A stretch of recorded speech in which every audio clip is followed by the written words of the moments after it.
जय हिंद दोस्तों।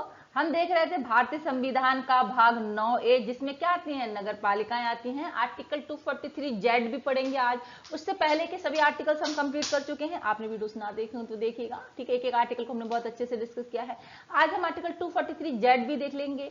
देखिए, आर्टिकल जो नगर पालिकाओं के हैं, संविधान संशोधन अधिनियम 1992 के माध्यम से जोड़ा गया था, ठीक है। 74वां संविधान संशोधन अधिनियम 1992 के माध्यम से जोड़ा गया था। 1 जून 1993 को लागू हुआ था, तो ये ध्यान रखिएगा, ठीक है जी। एग्जाम में इस तरह के भी क्वेश्चन आ जाते हैं। तो 1 जून 1993 को ये लागू हुआ था। इसे नगर पालिका अधिनियम 1992 भी बोला जाता है। तो आर्टिकल 243 जेड भी कैसे एंटर हुआ था, कैसे लागू हुआ? ये जो नगर पालिकाओं के आर्टिकल 9A भाग 9A को जोड़ा गया था, संविधान संशोधन 74वां संविधान संशोधन 1992 के माध्यम से 1 जून 1993 को लागू हो गया, ठीक है जी। तो इसी के माध्यम से 243 जेड भी जोड़ा गया है, क्योंकि भाग 9A का हिस्सा है, ठीक है। आया समझ में? ठीक है। देखिए, आर्टिकल 243 जेड में क्या दिया है। देखिए, इसमें आर्टिकल में आपका दिया है संघ राज्य क्षेत्रों को लागू होना। मतलब जो उपबंध, नगर पालिका के उपबंध राज्यों में लागू हो रहे थे, वो संघ राज्य क्षेत्रों को भी लागू हो जाएंगे, ठीक है। ये दिया है इसमें, ठीक है। देखिए, इस भाग के उपबंध संघ राज्य क्षेत्रों को लागू होंगे और किसी संघ राज्य क्षेत्रों को उनके लागू होने में इस प्रकार प्रभावी होंगे मानो किसी राज्य के राज्यपाल के प्रति निर्देश आर्टिकल 239 के अधीन नियुक्त संघ राज्य क्षेत्रों के प्रशासक के प्रति निर्देश है। यहां तक समझते हैं हम क्या है। देखिए, इस भाग के उपबंध संघ राज्य क्षेत्रों को लागू होंगे, इतना समझ में आया, ठीक है। तो जो निर्देश थे राज्यपाल के लिए राज्यों में, वो संघ शासित प्रदेशों में किसके लिए हो जाएंगे? वो संघ शासित प्रदेशों में प्रशासक के लिए हो जाएंगे। आर्टिकल 239 पढ़ा था हमने, ठीक है। आर्टिकल 239 में क्या था? संघ राज्य क्षेत्रों के लिए प्रशासक नियुक्त करेंगे राष्ट्रपति जी। ऐसे संघ शासित प्रदेश जहां पे पहले से कोई निकाय नहीं है, कोई संस्था नहीं है, ठीक है, जैसे कोई विधानसभा नहीं है, विधान परिषद नहीं है, ऐसी कोई संस्था नहीं है, ठीक है, तो वहां पे प्रशासक नियुक्त होते हैं, राष्ट्रपति नियुक्त करते हैं, उनके माध्यम से शासन करते हैं। तो जब ऐसे संघ शासित प्रदेशों में, मतलब संघ शासित प्रदेशों में नगर पालिका के आर्टिकल लागू होंगे, तो वहां कौन देखेगा? वहां राज्यपाल तो है नहीं, तो ओबीसी प्रशासक देखेंगे, ठीक है। क्लियर है, ठीक है। अगर फिर नेक्स्ट देखिए क्या है, और किसी राज्य के विधान मंडल या विधान सभा के प्रति निर्देश, जो राज्यों में विधानमंडल के प्रति निर्देश है, संघ शासित प्रदेशों में क्या होगा?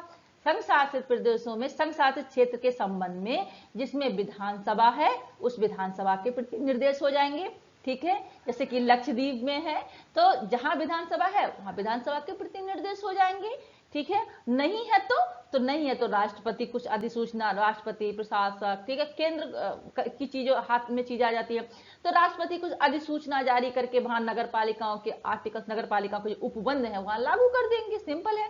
देखिए क्या लिखा है यहाँ पे, नेक्स्ट देखेंगे।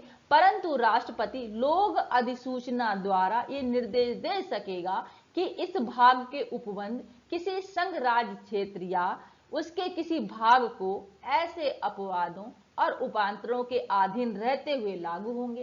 तो स्पष्ट दे दी ये बात संविधान में, ठीक है, कि राष्ट्रपति लोक अधिसूचना द्वारा निर्देश दे सकता है कि नगर पालिकाओं के इस भाग के उपबंध किसी संघ राज्य क्षेत्र में ऐसे अपवादों, मतलब कुछ छूट मिल गई, ठीक है, कुछ मॉडिफिकेशन हो गया, उसके अधीन रहते हुए लागू हो जाएंगे। तो स्पष्ट दे दिया, ठीक है, तो राष्ट्रपति लागू कर देंगे, ठीक है। भाई अधिसूचना में भी निर्दिष्ट कर देंगे, मतलब अधिसूचना में स्पष्ट लिख देंगे कि क्या छूट दी गई है, क्या मॉडिफिकेशन हुआ है, ठीक है। मॉडिफिकेशन वगैरह छूट किस हिसाब से, मतलब वहां के जो लोग रह रहे हैं उनके अनुकूल ही तो, भाई लोगों के अनुकूल ही तो नियम बनते हैं, तो उनके हिसाब से, ठीक है, छूट मिल जाएगी, ठीक है, कुछ मॉडिफिकेशन हो जाएगा, स्पष्ट लिख दिया है। वो डिपेंड करता है, ठीक है, राष्ट्रपति ऐसा करेंगे कि नहीं, लेकिन संविधान में छूट दी हुई है, कुछ मॉडिफिकेशन करना तो कर सकते हैं, लोक अधिसूचना में निर्दिष्ट करना जरूरी होता है, ठीक है जी। देखिए नेक्स्ट देखेंगे, अब हम इसे सिंपल भाषा में अगर देखें, आर्टिकल 243 जेड भी नगर पालिकाओं के उपबंध संघ राज्य क्षेत्रों को जैसे लागू होना, यहाँ पे देखिए क्या लिखा है। आर्टिकल 243 जेड भी भाग 9A का प्रावधान शहरी स्थानीय निकायों को लेकर है, ठीक है, शहरी स्थानीय निकायों को लेकर है ना, नगर पालिका, गांव के लिए तो पंचायतें होती हैं, ठीक है। ये विशेष रूप से ये सुनिश्चित करता है कि भाग 9A नगर पालिकाओं संबंधी प्रावधान संघ राज्य क्षेत्रों पर भी लागू हो, अर्थात राज्यों की नगरपालिका व्यवस्था के समान केंद्र शासित प्रदेशों में भी नगर निकायों के नियम लागू होंगे। ठीक है, वहां भी नगर निकाय को नियम लागू हो जाएंगे केंद्र शासित प्रदेशों में भी। और राज्यपाल की जगह वहां क्या हो जाएगा, प्रशासक हो जाएगा। ठीक है, जो राज्यपाल के प्रति निर्देश है, राज्यपाल के लिए कर्तव्य है, वो वहां पे क्या कौन स्थान ले लेगा, वहां प्रशासक है तो प्रशासक स्थान ले लेंगे। ठीक है, तथा राज्य विधानमंडल की जगह अनुमोदित विधानसभा निर्देश जारी करेगी। जहां राज्य विधानमंडल का काम कर रहा था वहां पे संघराज्य क्षेत्रों की विधानसभा आ जाएगी, अगर है तो, नहीं है तो फिर राष्ट्रपति करेंगे वहां पे लागू नियम। ठीक है, अधिसूचना वगैरह जारी करेंगे। ठीक है, देखिए राष्ट्रपति की शक्ति इसमें मेन हो जाती है। ये अनुच्छेद राष्ट्रपति को अधिसूचना द्वारा ये निर्देश जारी करने की शक्ति देता है कि इस भाग के उपबंध किसी संघ राज्य क्षेत्र या उसके भाग पर किसी विशेष अपवाद या संशोधन के साथ लागू किए जाएं। यानी संविधान में लचीलापन रखते हुए राष्ट्रपति संघ राज्य क्षेत्रों में आवश्यक संशोधन या अपवाद लागू कर सकता है। तो छूट मिल गई है। ठीक है, कुछ मॉडिफिकेशन कर सकते हैं, कुछ छूट दे सकते हैं, अनुकूल नियम लोगों के अनुकूल ही तो नियम बनते हैं, तो संविधान में ये छूट मिल गई है। ठीक है जी दोस्तों, देखिए ये क्या है, स्थानीय सुशासन है। नगर निगम क्या है, स्थानीय सुशासन है। ठीक है, पढ़ा था ना हमने। ठीक है, ये क्या है, देखिए स्थानीय सुशासन का विस्तार है एक हिसाब से। ठीक है, देखिए अनुच्छेद 243 ZV के माध्यम से नगर पालिकाओं के प्रावधान पूरे भारत में लागू करने का एक वो है, क्योंकि देखिए इसमें 243 ZV को जब शामिल कर लिया तो राज्यों के पे तो नगर पालिकाओं के नियम हमने पढ़े ही थे। अब वो राज्यपाल मतलब नगर पालिकाओं के उपबंध राज्यों के अलावा संघराज्य क्षेत्र पर भी लागू हो गए। इसका मतलब पूरे भारत में प्रावधान लागू हो गए। ठीक है, तो अनुच्छेद 243 ZV के माध्यम से नगर पालिकाओं के प्रावधान पूरे भारत में एक रूप हो गए। इसका अर्थ क्या है कि केंद्र शासित प्रदेशों में भी नगर पालिका राज्य के समान व्यवस्था के अंतर्गत काम करेंगी।